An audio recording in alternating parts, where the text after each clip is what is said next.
Hello, welcome, and best summer wishes to you. My name is Dr. Matthew Schoene. I think many of you know who I am, but for those of you that don't, I will briefly introduce myself.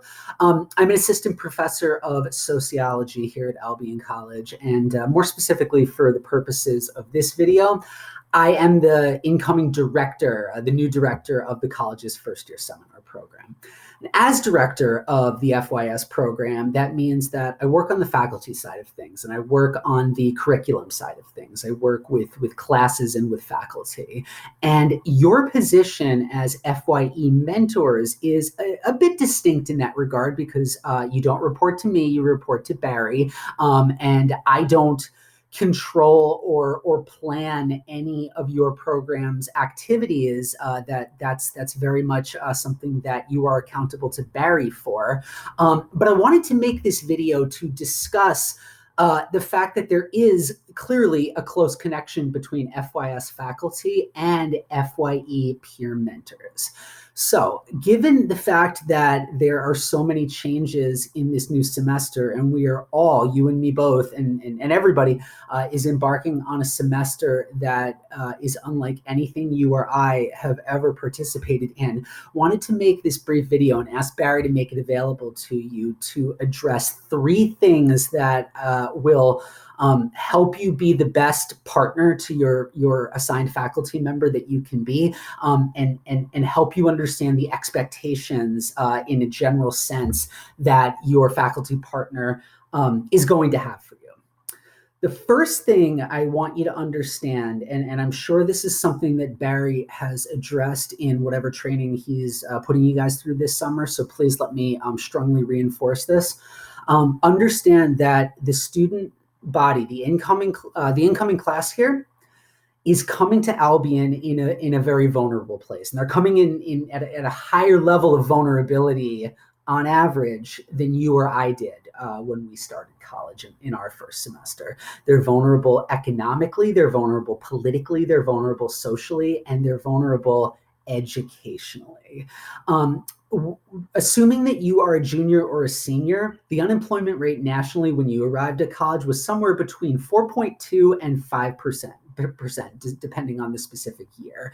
Now it's 11.2%, and in specific metro areas that we tend to draw students from, it's far higher than that national average. The unemployment rate in Metro Detroit is currently 18.7%. The unemployment rate in Greater Cleveland is 23%.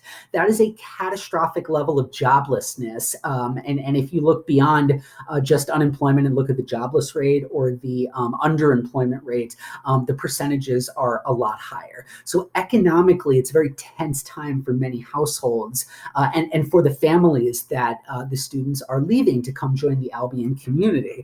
Every day for the past 6 months, the incoming students have been bombarded by failing, or in some cases failed, political institutions. And that has an effect on the psyche of how people interact with other institutions that they aren't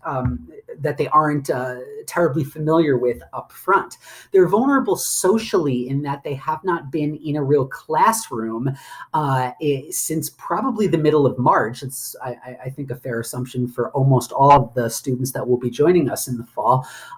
They're vulnerable socially in that they have not gotten to have the role transition rituals that are so common in easing the transition from one point of life to another, right? They didn't have graduations, graduation parties, any of that stuff. And all this adds up to a severe level of educational vulnerability. And so what that means is we need to be different, right? We, as in my group of faculty, my group of FYS colleagues, and you in this program, you cannot approach these students in the way that maybe you were approached and you were mentored in your first semester of college, because the society around them is unrecognizable compared to what it was when you got here.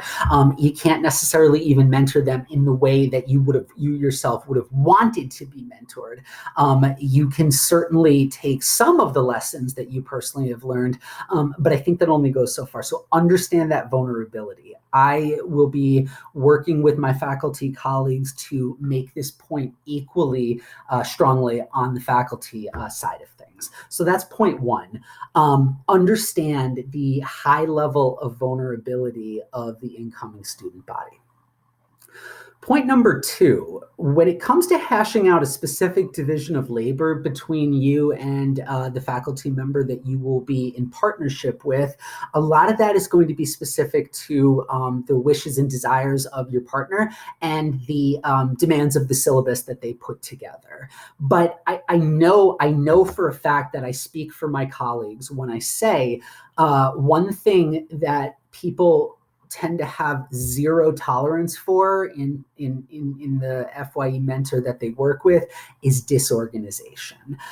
We want to look at you as partners, and we want to look at you as members of this class, right? Not members in the sense of like you're being graded the way that the students are, but members of the classroom community.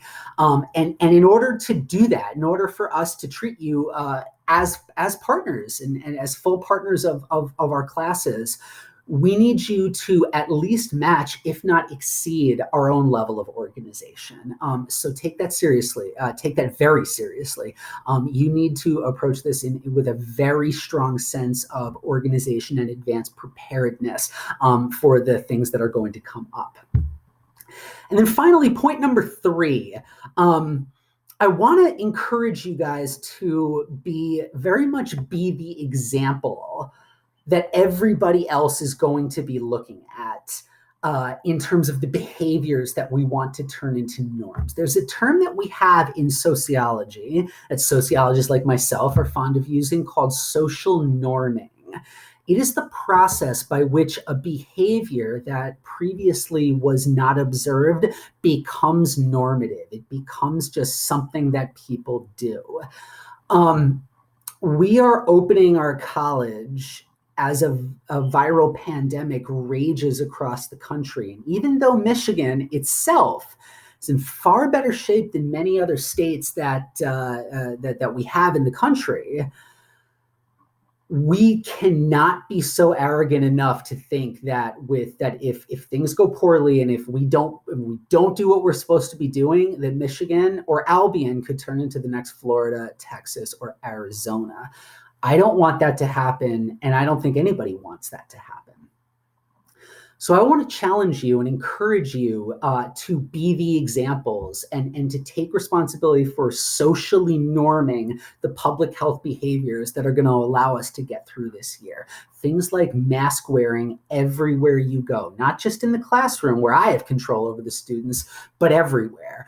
Not just stuff in the classroom, but across campus, in the dorms, at any type of social function that is allowed to happen in this upcoming year. Research generally shows that when behavior is expected by authority figures, it is not as tightly observed as if it is the norm by peer examples.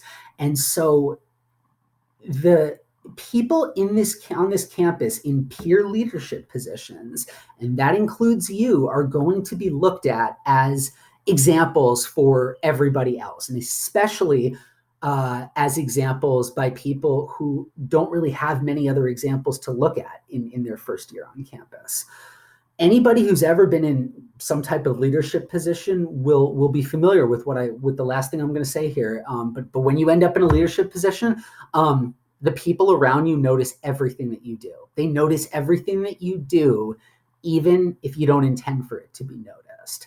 And I want to encourage you to take that very seriously and take responsibility for norming the types of behaviors that are going to allow us to be safe, that are going to allow us to learn, are going to allow us to have a college and to continue having the type of college that we want to have.